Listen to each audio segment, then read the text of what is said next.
Warigani mpenzi mtazamaji na mfuatiliaji wa vipindi vyetu vya Stein TV, bado tunaendelea kukujuza habari zinazojiri Afrika na duniani kote.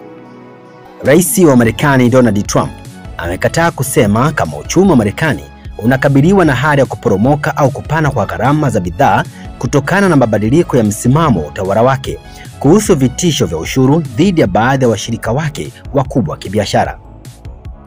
Alipoulizwa kama anatarajia hali ya kuporomoka kwa uchumi mwaka huu, Trump alisema kwamba kuna kipindi cha mabadiliko kinachotokea. Waziri wa biashara Howard Lutnick hata hivyo alisisitiza kwamba hakutakuwa na kuporomoka kwa uchumi mkubwa zaidi duniani, ingawa alikiri kuwa bei ya baadhi ya bidhaa inaweza kuongezeka.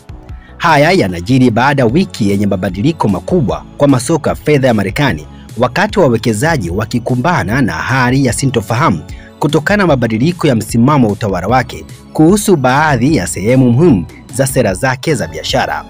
Endelea kutufuatilia kupitia mitandao yetu mbalimbali ya kijamii, Stein TV_TZ. Msomaji wako ni mimi Ikram Hussein.